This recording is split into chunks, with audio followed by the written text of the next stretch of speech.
ಎಲ್ರಿಗೂ ನಮಸ್ಕಾರ. ನಾನು ಕಾಂಚನ. ನಮ್ಮ ದೇಶ ಯಾವಾಗ್ಲೂ ಶಾಂತಿ, ಸ್ನೇಹ ಮತ್ತೆ ಸೌಹಾರ್ದತೆಯನ್ನ ಬಯಸುವಂಥದ್ದು. ಇವನ್ ನಮ್ಮ ದೇಶದ ಫ್ಲಾಗ್ ಸಹ ಅದನ್ನೇ ಬಿಂಬಿಸುತ್ತೆ. ನಮ್ಮ ಹಿಸ್ಟ್ರಿನಲ್ಲಿ ನಾವು ಇದುವರೆಗೂ ಯಾರ ಮೇಲೂ ಅಥವಾ ಯಾವ ಬೇರೆ ದೇಶಗಳ ಮೇಲೂ ತಾನೇ ಕಾಲ್ ಕೆರ್ಕೊಂಡು ಜಗಳಕ್ಕೆ ಹೋಗಿದ್ದೇ ಇಲ್ಲ.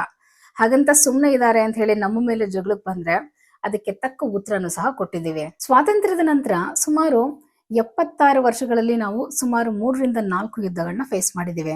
ಅದು ಇಂಡೋಪಾಕ್ ಆಗಿರ್ಬೋದು, ಕಾರ್ಗಿಲ್ ಆಗಿರ್ಬೋದು, ಎಲ್ಲದರಲ್ಲೂ ನಮ್ಮ ಶಕ್ತಿ ಪ್ರದರ್ಶನ ಆಗಿದೆ ಅಂತಾನೆ ಹೇಳ್ಬೋದು. ಇವಾಗ ನೋಡಿದ್ರೆ ಸುಮಾರು 12 ಲಕ್ಷ ಸೈನಿಕರ ಜೊತೆಗೆ ನಮ್ಮ ದೇಶ 4ನೇ ಅತಿ ಹೆಚ್ಚು ಆರ್ಮಿ ಫೋರ್ಸ್ ಹೊಂದಿರುವಂತ ದೇಶ ಆಗಿದೆ. ಯಾಕೆ ನಾನು ಆರ್ಮಿ ಬಗ್ಗೆ ಅಥವಾ ಸೈನಿಕರ ಬಗ್ಗೆ ಮಾತಾಡ್ತಾ ಇದ್ದೀನಿ ಅಂತ ಅಂದ್ರೆ, ನಾವು ಸುಮಾರು ಹಾರರ್ ಸ್ಟೋರೀಸ್ ಬಗ್ಗೆ ಕೇಳಿರ್ತೀವಿ. ಗೋಸ್ಟ್ ವಿಲೇಜು, ಗೋಸ್ಟ್ ಫೋರ್ಟು ಅಥವಾ ಗೋಸ್ಟ್ ಹೌಸ್ ಆಗಿರ್ಬೋದು. ಈ ತರದ ಸುಮಾರು ನಂಬಕ್ಕಾಗದಿರುವಂತ ಸ್ಟೋರೀಸ್ನ ನಾವು ಕೇಳಿರ್ತೀವಿ. ಆದ್ರೆ ಒಬ್ಬ ಗೋಸ್ಟ್ ಸೋಲ್ಜರ್ ಬಗ್ಗೆ ಕೇಳಿದ್ದೀರಾ? ಆತ ಮರಣ ಹೊಂದಿದ ಮೇಲೂ ಕೂಡ ತನ್ನ ಕೆಲಸನ ಮಾಡ್ತಾ ಇದ್ದ ಅಂತ ಹೇಳಿ ಇಂಡಿಯನ್ ಆರ್ಮಿ ಅಫಿಷಿಯಲ್ಸ್ ನಂಬ್ತಾ ಇದ್ರು ಅದನ್ನ. ಅಷ್ಟೇ ಅಲ್ಲದಿರಾ ಆತನಿಗೆ ಪ್ರತಿ ತಿಂಗಳು ಅವನ್ಗೆ ಕೊಡ್ಬೇಕಾದಂತ ಸಂಬಳನು ಸಹ ಕೊಡ್ತಿರ್ತಾರೆ. ಸೊ ಯಾರೀತ, ಏನ್ ಇವ್ರ ಜೀವನದ ಕತೆ ಅಂತ ಹೇಳಿ ತಿಳ್ಕೊಳ್ತಾ ಹೋಗೋಣ.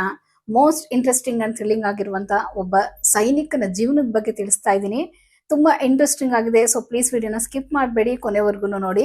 ಮತ್ತೆ ಕಾಂಚನ ಚಾನಲ್ಗಿನ ಸಬ್ಸ್ಕ್ರೈಬ್ ಮಾಡ್ಕೊಂಡಿಲ್ಲ ಅಂತ ಅಂದ್ರೆ ಪ್ಲೀಸ್ ಸಬ್ಸ್ಕ್ರೈಬ್ ಮಾಡ್ಕೊಳ್ಳಿ, ಸಪೋರ್ಟ್ ಮಾಡಿ. ಹಾಗೇನೆ ಯಾರೀತ ಸೈನಿಕ ಅಂತ ಹೇಳಿ ತಿಳ್ಕೊಳ್ತಾ ಹೋಗೋಣ ಬನ್ನಿ.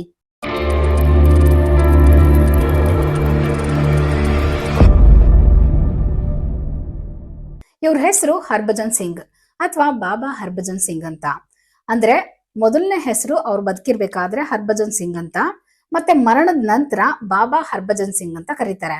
ಈತ ಆಗಸ್ಟ್ 30, 1946ರಲ್ಲಿ ಪಂಜಾಬ್ನ ಒಂದು ಹಳ್ಳಿನಲ್ಲಿ ಹುಟ್ಟುತ್ತಾರೆ. ತಮ್ಮ ಹುಟ್ಟೂರಿನಲ್ಲಿ ಪ್ರಾಥಮಿಕ ಶಿಕ್ಷಣ ಎಲ್ಲಾನು ಮುಗಿಸ್ಕೊಂಡು 1966ರಲ್ಲಿ 23ನೇ ವಯಸ್ಸಿಗೆ ಪಂಜಾಬ್ ಬೆಟಾಲಿಯನ್ ನಲ್ಲಿ ಸಿಪಾಯಿಯಾಗಿ ಸೇರ್ಕೊಳ್ತಾರೆ. ಸೊ ಈ ಹರ್ಭಜನ್ ಸಿಂಗ್ ಅವರು ತನ್ನ ಬೆಟಾಲಿಯನ್ಗೆ ಆಹಾರ ಸಾಮಗ್ರಿಗಳನ್ನ ಸಾಗಿಸ್ತಾ ಇರ್ಬೇಕಾದ್ರೆ ಕಾಲ್ ಜಾರಿ ನದಿಗೆ ಬಿದ್ದ್ಬಿಡ್ತಾರೆ. ಅಲ್ಲಿ ಹರಿತಾ ಇರೋ ತಣ್ಣಗಿರೋ ನೀರಿಗೆ ಬಿದ್ದು ಅವರು ಸತ್ತೋಗ್ಬಿಡ್ತಾರೆ. ಆಗ ಈತನ ಬಾಡಿನ ಭಾರತೀಯ ಸೈನ್ಯ 3 ದಿನಗಳ ಕಾಲ ಆ ಪ್ರದೇಶ ಮತ್ತೆ ನದಿನಲ್ಲೆಲ್ಲ ಹುಡುಕಾಟ ಮಾಡುತ್ತೆ. ಆದ್ರೆ ಅವ್ರ ಬಾಡಿ ಸಿಗೋದಿಲ್ಲ. ನಂತರ ಒಂದು ದಿನ ಈತನ ಸ್ನೇಹಿತನ ಕನಸಿನಲ್ಲಿ ಬಂದು ಇವರು ಈತ ಜಾರ್ ಬಿದ್ದಿರುವಂತ ಸ್ಥಳದ ಬಗ್ಗೆ, ಎಕ್ಸಾಕ್ಟ್ ಲೊಕೇಶನ್ ಬಗ್ಗೆ, ಮತ್ತೆ ಈಗ ಆ ಬಾಡಿ ಇರುವಂತ ಸ್ಥಳದ ಬಗ್ಗೆನೂ ಕೂಡ ತಿಳಿಸ್ತಾನೆ. ಅದಾದ್ಮೇಲೆ ಅಲ್ಲಿನ ಸೈನಿಕರುಗಳು ಅಲ್ಲಿ ಆ ಜಾಗಕ್ಕೆ ಹೋಗಿ ನೋಡಿದಾಗ ಅವ್ರಿಗೆ ಒಂದು ದೊಡ್ಡ ಆಶ್ಚರ್ಯನೇ ಕಾದಿರುತ್ತೆ. ಏನಂದ್ರೆ ಈತ ಕನಸಿನಲ್ಲಿ ಬಂದು ಯಾವ ರೀತಿ ಹೇಳಿರ್ತಾನೋ ಸೇಮ್ ಹಾಗೇನೆ ಅಲ್ಲಿ ಅವನ ಬಾಡಿ ಅದೇ ಜಾಗದಲ್ಲಿ ಬಿದ್ದಿರುತ್ತೆ.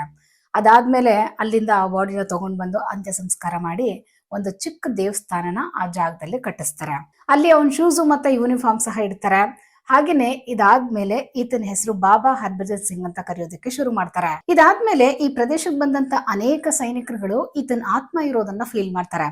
ಏನಾದ್ರೂ ತಮ್ಮ ಕೈ ಮೀರಿ ಏನಾದ್ರೂ ನಡೆಯುತ್ತೆ ಅನ್ನೋದಕ್ಕೂ ಮುಂಚೆ ಈತ ಕನಸಿನಲ್ಲಿ ಬಂದು ಇದ್ರ ಬಗ್ಗೆ ಇನ್ಫಾರ್ಮ್ ಮಾಡ್ತಿದ್ದಂತೆ. ಇದನ್ನ ಇವತ್ತಿಗೂ ಸಹ ನಂಬ್ಲಾಗ್ತಿದೆ ಅಂತ ಹೇಳ್ತಾರೆ. ಆತ ಕನಸಿನಲ್ಲಿ ಬಂದು ಹೇಳೋದೆಲ್ಲನೂ ಕೂಡ ನಿಜವಾಗ್ಲೂ ನಡೀತಾ ಇತ್ತಂತೆ. ಹಾಗೇನೆ ಸ್ವಲ್ಪ ದಿನಗಳ ನಂತರ ಚೈನೀಸ್ ಆರ್ಮಿ ಇಂಡಿಯನ್ ಆರ್ಮಿಗೆ ಒಂದು ಪತ್ರ ಬರೀತಾರೆ. ಏನಂದ್ರೆ ಆ ಬಾರ್ಡರ್ ನಲ್ಲಿ ಡೈಲಿ ಒಂದು ಬಿಳಿ ಕುದುರೆನಲ್ಲಿ ಒಬ್ಬ ಸೈನಿಕ ಪ್ಯಾಟ್ರೋಲಿಂಗ್ ಮಾಡ್ತಾ ಇರ್ತಾನೆ, ನಾವ್ ಅದನ್ನ ನೋಡಿದೀವಿ ಅಂತ ಹೇಳಿ ಪತ್ರ ಬರೀತಾರೆ. ಆದ್ರೆ ಅಲ್ಲಿ ಇಂಡಿಯನ್ ಆರ್ಮಿನಲ್ಲಿ ಯಾವುದೇ ಕುದುರೆಗಳಿರೋದಿಲ್ಲ. ಆದ್ರೆ ಚೈನೀಸ್ ಆರ್ಮಿ ಡೈಲಿ ಒಂದು ಕುದುರೆನಲ್ಲಿ ಒಬ್ಬ ಸೈನಿಕ ಪ್ಯಾಟ್ರೋಲಿಂಗ್ ಮಾಡ್ತಾ ಇರ್ತಾನೆ ಅಂತ ಹೇಳಿ ಪತ್ರ ಬರೀತಾರೆ.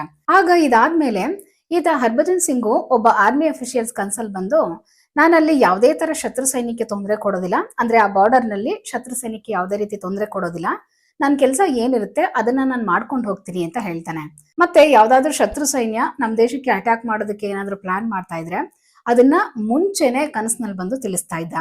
ಮತ್ತೆ ಇನ್ನೂ ಆಶ್ಚರ್ಯಕರ ಸಂಗತಿ ಏನು ಅಂದ್ರೆ, ಆ ದೇವಸ್ಥಾನದಲ್ಲಿ ಒಬ್ಬ ಜೀವಂತ ಮನುಷ್ಯ ಹೇಗೆ ಜೀವನ ನಡೆಸ್ತಾನೋ ಹಾಗೇನೆ ಅವನಿಗೋಸ್ಕರ ಅಲ್ಲಿ ಬೇಕಾಗಿರುವಂತ ವಸ್ತುಗಳನ್ನ ಆ ದೇವಸ್ಥಾನದಲ್ಲಿ ಇಡ್ತಾ ಇದ್ರು. ಅಂದ್ರೆ ಅವ್ನ ಯೂನಿಫಾರ್ಮ್ ಆಗಿರ್ಬೋದು, ಶೂಸ್ ಆಗಿರ್ಬೋದು, ಅವ್ನ್ ಮಲ್ಗೋದಿಕ್ಕೆ ಬೆಡ್ಶೀಟ್ ಆಗಿರ್ಬೋದು, ಎಲ್ಲಾನು ಕೂಡ ಅಲ್ಲಿ ಇಡ್ತಾ ಇದ್ರು. ಹಾಗೇನೆ ಇದ್ರಲ್ಲೂ ಕೂಡ ಇನ್ನ ಒಂದು ಆಶ್ಚರ್ಯ ಏನು ಅಂದ್ರೆ, ರಾತ್ರಿನಲ್ಲಿ ಆ ಶೂಗಳು ಗಲೀಜಾಗಿರ್ತಾ ಇದ್ವಂತೆ, ಮತ್ತೆ ಬೆಳಿಗ್ಗೆ ಎದ್ದಿದ ತಕ್ಷಣ ಕ್ಲೀನ್ ಆಗಿರ್ತಿದ್ವಂತೆ. ಅಂದ್ರೆ ಇದ್ರ ಅರ್ಥ ಏನು ಅಂದ್ರೆ ಈತ ಪ್ಯಾಟ್ರೋಲಿಂಗ್ಗೆ ಹೋಗಿ ಬರ್ತಾ ಇದ್ದಾನೆ ಅಂತ ಅರ್ಥ.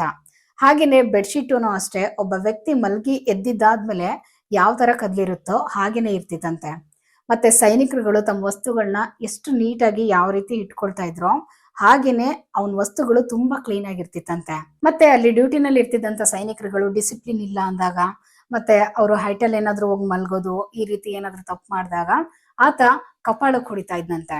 ಅಂದ್ರೆ ಅಲ್ಲಿದ್ದಂತ ಸೈನಿಕರುಗಳು, ಆ ರೀತಿ ಅನುಭವ ಪಡೆದಂತ ಸೈನಿಕರುಗಳು ಆ ರೀತಿ ಫೀಲ್ ಆಗ್ತಿತ್ತು ನಮ್ಗೆ ಅಂತ ಹೇಳ್ತಾರೆ. ಹಾಗೇನೆ ಚೈನೀಸ್ ಆರ್ಮಿನೂ ಕೂಡ ಇವ್ರಿಗೆ ರೆಸ್ಪೆಕ್ಟ್ ಕೊಡ್ತಾ ಇರ್ತಾರೆ.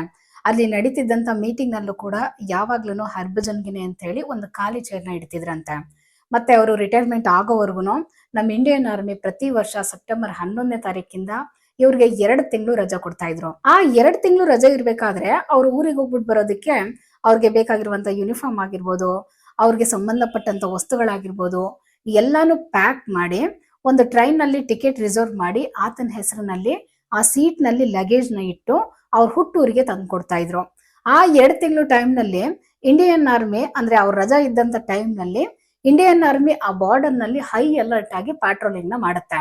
ಮತ್ತೆ 2 ತಿಂಗಳು ರಜಾ ಎಲ್ಲಾನು ಮುಗ್ದಿದ್ದಾದ್ಮೇಲೆ ಸೇಮ್ ಅದೇ ರೀತಿ ರಿಟರ್ನ್ ಟಿಕೆಟ್ ಎಲ್ಲಾನು ಬುಕ್ ಮಾಡಿ ಅವ್ರ ಲಗೇಜ್ ಎಲ್ಲಾನು ಟ್ರೈನ್ ಅಲ್ಲಿ ವಾಪಸ್ ತಗೊಂಡ್ ಬರ್ತಾರೆ. ಮತ್ತೆ ಸುಮಾರು 60 ವರ್ಷಗಳ ಕಾಲ ಅವ್ರ ಕುಟುಂಬಕ್ಕೆ ಇವ್ರ ಸಂಬಳನು ಸಹ ಕಳಿಸಲಾಗುತ್ತೆ. ಈತನಿಗೆ ಕ್ಯಾಪ್ಟನ್ ರ್ಯಾಂಕ್ಗೆ ಪ್ರಮೋಷನ್ ಸಹ ಕೊಡ್ಲಾಗುತ್ತೆ. ಇವ್ರ ಮರಣದ ನಂತರ ಈತನ ಮಹಾನ್ ಸೇವೆಗೆ 2ನೇ ಅತ್ಯುನ್ನತ ಶೌರ್ಯ ಪ್ರಶಸ್ತಿಯಾಗಿರುವಂತ ಮಹಾವೀರ ಚಕ್ರ ಅವಾರ್ಡ್ ಕೊಟ್ಟು ಇವರನ್ನ ಗೌರವಿಸಲಾಗುತ್ತೆ. ಮತ್ತೆ ಇವ್ರ ಮರಣದ ನಂತರದ ಸೇವೆನಲ್ಲಿ 3000 ಸೈನಿಕರುಗಳ ರಕ್ಷಣೆ, ಹಾಗೇನೆ 14,000 ಫೀಟ್ ಎತ್ತರ ಇರುವಂತ ನಾಥುಲಾ ಬಾರ್ಡರ್ ಸಹ ಕಾಯ್ತಾ ಇರ್ತಾರೆ. ಮತ್ತೆ ಇನ್ನ ಒಂದು ವಿಷಯ ಏನು ಅಂದ್ರೆ, ಅವ್ರಿಗೋಸ್ಕರ ಅಂತ ದೇವಸ್ಥಾನ ಕಟ್ಸಿದಾರಲ್ಲ, ಆ ಪ್ಲೇಸ್ ಅಲ್ಲಿ, ಅಂದ್ರೆ ಆ ದೇವಸ್ಥಾನದಲ್ಲಿ ಸುಮಾರು ವಾಟರ್ ಬಾಟಲ್ಗಳು ಮತ್ತೆ ಸ್ಲಿಪ್ಪರ್ಸ್ ಗಳನ್ನ ನಾವು ಈಗ್ಲೂ ಕೂಡ ನೋಡ್ಬೋದು. ಅದೇನಂದ್ರೆ, ಅಲ್ಲಿಟ್ಟಂತ ವಾಟರ್ ಬಾಟ್ಲುಗಳು 1 ವಾರದ ನಂತರ ಪವಿತ್ರತೆಯನ್ನ ಪಡೆದುಕೊಳ್ತವೆ. ಆ ನೀರು ಸುಮಾರು ಕಾಯಿಲೆಗಳನ್ನ ವಾಸಿ ಮಾಡುತ್ತೆ ಅನ್ನುವಂತ ಒಂದು ನಂಬಿಕೆ ಇದೆ. ಮತ್ತೆ ಆ ಸ್ಲಿಪ್ಪರ್ಗಳು ಕಾಲಿನ ಸಮಸ್ಯೆಯನ್ನ ನಿವಾರಿಸ್ತವೆ ಎನ್ನುವಂತ ಒಂದು ನಂಬಿಕೆ ಕೂಡ ಇದೆ. ಅದಕ್ಕೆ ಆ ದೇವಸ್ಥಾನದಲ್ಲಿ ವಾಟರ್ ಬಾಟ್ಲುಗಳು ಮತ್ತೆ ಸ್ಲಿಪ್ಪರ್ಸ್ ನ ಅಲ್ಲಿ ಇಡ್ಲಾಗುತ್ತೆ. ಇನ್ನು ಕೊನೆಯದಾಗಿ ಈ ದೇಶ ಪ್ರೇಮಿ ಬಗ್ಗೆ, ಇಷ್ಟೊಂದು ನಿಷ್ಠಾವಂತ ಆಗಿರುವಂತ ಸೈನಿಕರ ಬಗ್ಗೆ ನಿಮ್ಗೆ ಏನ್ ಅನ್ನಿಸ್ತು ಅಂತ ಹೇಳಿ ಕಮೆಂಟ್ ನ ತಿಳಿಸಿ. ಹಾಗೆ ಈ ವಿಡಿಯೋ ಇಷ್ಟ ಆಗಿದ್ರೆ ಲೈಕ್ ಮಾಡಿ, ಶೇರ್ ಮಾಡಿ, ಸಬ್ಸ್ಕ್ರೈಬ್ ಮಾಡಿ. ಮತ್ತೆ ಮುಂದಿನ ವಿಡಿಯೋನಲ್ಲಿ ಇನ್ನೂ ಒಂದು ಇಂಟ್ರೆಸ್ಟಿಂಗ್ ಆಗಿರೋ ಟಾಪಿಕ್ ಜೊತೆ ಸಿಗ್ತೀನಿ. Thank you all, bye.